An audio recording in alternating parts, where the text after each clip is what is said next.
Hello everyone, this is Jyoti. Welcome to my channel. तो आज की इस वीडियो में डिस्कस करते हैं आइसोलेशन।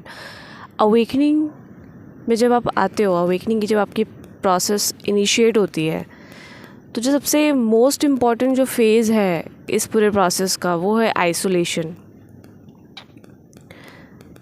तो ये आइसोलेशन होता क्यों है, और कई बार तो ये आइसोलेशन का जो टाइम है ना वो बहुत ही लंबा चलता है और हमको लगता है कि ये आइसोलेशन कब ख़त्म होगा, कब एंड होगा, और जो एक लाइफ में जो विजिबल जो एक ग्रोथ होती है वो क्यों नहीं दिखाई दे रही है।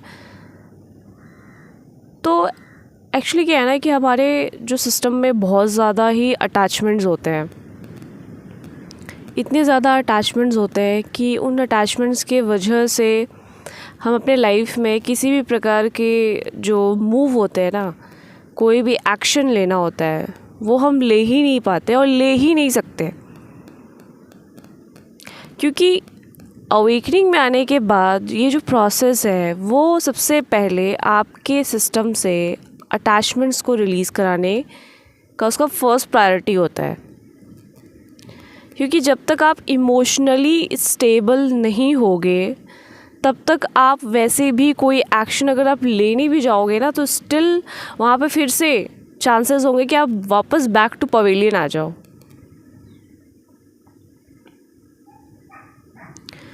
तो जब अवेकनिंग का प्रोसेस इनिशिएट होता है और जब आपकी एक नेक्स्ट लेवल की हीलिंग, आपके अंदर की जो भी अटैचमेंट्स है, जो भी इश्यूज़ है, कुछ भी जो कोई ट्रॉमा है या कोई ऐसा नेगेटिव एक्सपीरियंस है, कोई ऐसी वुंडिंग है जो इमोशनल लेवल पर अभी भी वो आपके सिस्टम में है, तो सबसे पहले उन सारी चीज़ों को रिलीज़ कराया जाता है ताकि आप इमोशनली पहले स्टेबल हो जाओ, इमोशनली फ्लक्चुएट ना कर रहे हो हर समय, या फिर ऐसा ना हो कि आप अभी इमोशनली सफ़र कर रहे हो और उसके बाद आपको ऐसा फील हो कि नहीं, इमोशनली सफ़र कर रहे हैं तो इस टाइम पे अब एक्शन में आ जाना चाहिए। तो आप एक्शन में आ भी जाओगे ना तो स्टिल वो एक्शन फुल्ली एक जो कंप्लीट जो एक सस्टेन करने वाला जो एक्शन होता है ना कि हाँ अब जा कर के हम लाइफ में कहीं पे ग्रोथ कर पा रहे हैं, वहाँ पे एक कंटिन्यूटी बन गई है, अब वो नहीं हो पाएगी अगर इमोशनली कहीं ना कहीं अभी आपके अंदर बहुत सी चीज़ें भी पड़ी हुई हैं। तो ये जो आइसोलेशन का जो टाइम होता है ना, ये डिपेंड करता है कि अभी आपके अंदर कितनी अमाउंट में क्या क्या इश्यूज़, कौन कौन से बिलीफ सिस्टम, कौन से बिलीफ पैटर्न जिसको लेकर के आप बैठे हुए हो, उसी की वजह से अभी लाइफ कहीं पे मूव नहीं कर रही, कहीं पे आगे जाती हुई नहीं दिखाई दे रही है। तो ऐसे सिचुएशन में क्या करें, ऐसा नहीं है कि आप अब यहाँ पे फ्रस्ट्रेट होने लग जाओ, क्योंकि अवेकनिंग का ये जो पूरा प्रोसेस है जो स्टार्ट होता है, इसमें आपको बार बार आइसोलेशन में डाला जाता है। कई बार आप आइसोलेशन फेज़ में जाओगे, इसलिए नहीं कि आइसोलेशन हो गया है या फिर कोई भी किसी भी रीज़न से आप आइसोलेशन में गए हो कि आपकी लाइफ अब ख़तरे में है, चाहे कोई भी इशू हो, मनी प्रॉब्लम हो या फिर कुछ भी जिसकी वजह से आप आइसोलेशन में हो। एक बात याद रखनी है आपको कि अवेकनिंग आपने खुद को नहीं दी है। हाँ, अवेयरनेस में आप आ गए, आप बहुत ही बारीकी से चीज़ों को आप ऑब्ज़र्व कर पा रहे थे और फिर आपको यह अवेकनिंग मिली है।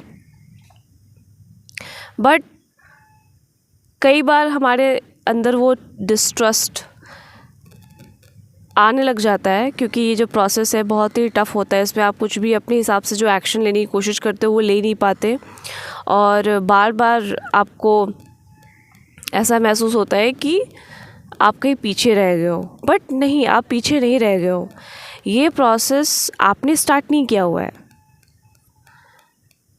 तो इसलिए आपको इसमें ट्रस्ट के साथ आगे बढ़ना पड़ता है, ठीक है। मतलब इसमें ट्रस्ट, आपको बस ट्रस्ट करना है, दैट्स इट। आपको बस फेथ रखना है, क्योंकि ये जो प्रोसेस है वो आपने इनिशिएट नहीं किया, ये खुद ही अपने आप आपको वहाँ तक लेके जाएगी जहाँ ये लेके जाना चाहती है।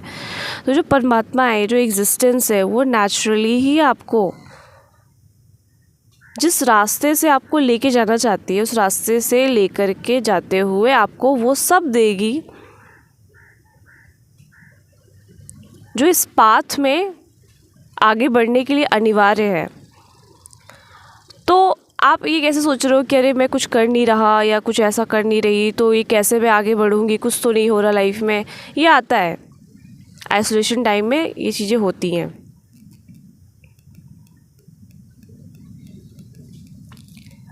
बट आपको यहीं पर अपना गिव अप नहीं करना है, क्योंकि ये प्रोसेस आपने इनिशिएट नहीं किया हुआ है। यहाँ पे सिर्फ आपको सरेंडर करना होता है। और ये जो आइसोलेशन है डिपेंड करता है कि कब ये एंड होगा। ये डिपेंड करता है आपके सरेंडर करने पे, आपके अंदर की जो रेजिस्टेंस है, जो बार बार आपके अंदर जो आता हो ना कि कर्ता भाव, कि मैं ही कर रहा हूँ सब कुछ तो मुझे ही सब कुछ करना पड़ेगा। नहीं, अब यहाँ पे आप कर्ता भाव से आप काम नहीं कर सकते या कुछ भी एक्शन नहीं ले सकते। यहाँ पे जो भी एक्शन आएगा आपके अंदर वो आपके सोल से जो गाइडेंस आएगी ना, जो उस हायर सेल्फ से जो गाइडेंस आएगी, उसके अकॉर्डिंग आपको एक्शन आप नेचुरली ले लोगे, क्योंकि सिचुएशन ऐसी हो ही जाएगी कि आपको एक्शन लेना ही होगा। तो हर बार जब जब आपको आइसोलेशन में रखा जा रहा है तो ज़रूर कहीं ना कहीं आपके अंदर कुछ अटैचमेंट्स हैं, कुछ ऐसे नेगेटिव एक्सपीरियंसेस हैं जो अभी भी आपका सिस्टम होल्ड करके रखा हुआ है। तो इसीलिए अभी एक जो फुलेस्ट जो एक्शन आता है लाइफ में, जो एक बाहरी तौर पे जो एक मूव करती हुई लाइफ दिखती है, वो तब तक नहीं होगा जब तक वो सारी चीज़ें रिलीज़ ना हो जाए जो अभी पड़ी हुई है सिस्टम में। तो ऐसे में ज़बरदस्ती आप सोच रहे हो कि प्रोडक्टिव होएं या ज़बरदस्ती कुछ ऐसा करें तो नहीं होगा। आप फोर्सफुल होगे, फिर से आप थक जाओगे और फिर आपको लगेगा कि कुछ हो ही नहीं रहा। तो यहाँ पे आपको सरेंडर करना है, ट्रस्ट करना है इस प्रोसेस पे। चाहे आपको भले ही कितना भी ऐसा फील हो रहा हो ना कि कहीं मैं बहुत ही पीछे रह गई हूँ या पीछे रह गया हूँ, कुछ लाइफ में हो नहीं रहा, लोग अपने लाइफ में कहाँ से कहाँ बढ़ रहे हैं, सब होगा। ये जो वैसे भी अवेकनिंग का जो प्रोसेस है वो बहुत ही हाईली स्पीड से, जैसे टाइम ट्रैवल करते हैं ना, बिल्कुल उस तरीके से यहाँ पे cycles back to back speed up हो जाती है आपकी लाइफ की। मतलब एक जो पर्सन जो शायद 90 साल में 100 साल में कोई एक साइकिल शायद वो कंप्लीट करे, आप अब यहाँ पे अवेकनिंग के बाद वो जो साइकिल्स होते हैं ना बहुत स्पीड अप हो जाते हैं। मतलब पूरे जो इस लाइफ का जो एक पूरा जो एक सार है ना, पूरा जो एक लेसन्स है, वो सब आपको जो शायद 90 साल में देना हो वो 90 दिन में दे दिया जाता है। तो इसलिए कई बार हम घबरा जाते हैं, फ्रस्ट्रेट हो जाते हैं, बहुत ही थका हुआ महसूस होता है कि कहीं पे ब्रेक क्यों नहीं मिल रहा। तो जब आपको ब्रेक मिलता है तब आपको ब्रेक एक्सेप्ट नहीं होता, और जब आपको एक्शन दिया जाता है तो एक्शन भी आपको एक्सेप्ट नहीं होता। तो बस जहाँ हो आप, जिस सिचुएशन में हो अवेकनिंग के बाद, उसको फुल्ली एक्सेप्ट करो, क्योंकि इस समय पे आपको वहीं पे होना है। आपको इस एग्जिस्टेंस के इंटेलिजेंस पे ट्रस्ट करना है। उसने आपको ये इस प्रोसेस में लेके आई है, ये लाइफ, ये धरती आपको इस प्रोसेस में लेके आई है। तो उसे ज़्यादा अच्छे से पता है कि आपके कौन से इश्यूज़ हैं जो पहले हील कराने हैं। तो उसी के अकॉर्डिंग आपको वो आइसोलेशन में डालती है, उसी के अकॉर्डिंग आपको एक्शन में भी डालती है। तो जहाँ हो, जिस भी स्टेज पे आप हो, उसे फुल्ली एक्सेप्ट करो, फुल्ली सरेंडर करो, एज इफ़ कि अभी जहाँ पे आप हो वही सबसे परफेक्ट लाइफ का फेज़ है, ठीक है। तो उस पर आप डाउट मत करो कि क्यों है ऐसा। कई बार ऐसा आता है, अंदर से एक निराशा सी आ जाती है कि कुछ वैसा दिख नहीं रहा। बट आपको यहाँ पे गिव अप नहीं करना है, एक्सेप्टेंस में आना है। आइसोलेशन, हर बार एक आइसोलेशन आपके लाइफ में वो बड़ा सा जो एक ब्रेक थ्रू होता है ना, वो सब लेके आता है। तो आइसोलेशन हमेशा आपको दी जाती है कि यहाँ पर आप एक्सेप्टेंस में आओ और रेस्ट करो। तो जब रेस्ट करने को कहा जा रहा है तो आप रेस्ट करो, लेकिन प्रॉब्लम ये होती है कि रेस्ट जब मिलता है तो वहाँ पर भी इंसान एक्सेप्ट नहीं करना चाहता। वहाँ भी बोलता है कि नहीं, कुछ तो हाथ पैर मारना पड़ेगा तभी तो वो पहुँचेंगे। बट नहीं, जब आपको बोला जा रहा है कि रेस्ट करो तो रेस्ट करो और ट्रस्ट करो। चाहे कोई भी सिचुएशन में आप हो ना, वो सच नहीं है अब तो, बल्कि आपके पूरे लाइफ को ये एग्जिस्टेंस संभाल रही है। तो अब आप अगर इस पे डाउट करोगे तो नेचुरली आप फिर नेगेटिव मोड में चले जाओगे। पूरा ट्रस्ट के साथ आपको सरेंडर करना होता है, और जब आप आइसोलेशन से निकलोगे तो आपका एक न्यू वर्जन निकल के आता है। हर बार एक नया वर्जन निकल के आएगा।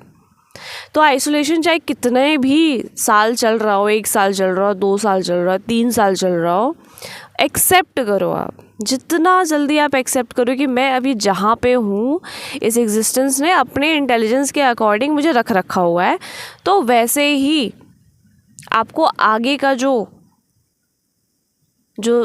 बेस्ट आपके लिए पाथ हो सकता है, बेस्ट डिसीजंस हो सकता है, वो सब आपको वो क्लैरिटी आ जाती है, आपको दे दी जाती है। तो बस आपको एक्सेप्ट करना है। तो आज की वीडियो में बस इतना ही। आई होप ये वीडियो आपको हेल्पफुल लगी हो, और अगर आप पर्सनली मेरे से कनेक्ट करना चाहते हैं तो आपको इस वीडियो के डिस्क्रिप्शन बॉक्स में ईमेल एड्रेस मिल जाएगी। और अगर आप इस वीडियो पे नए हैं तो सब्सक्राइब करना नहीं भूलना है। मैं मिलती हूँ नेक्स्ट की वीडियोज़ पे। Till then bye.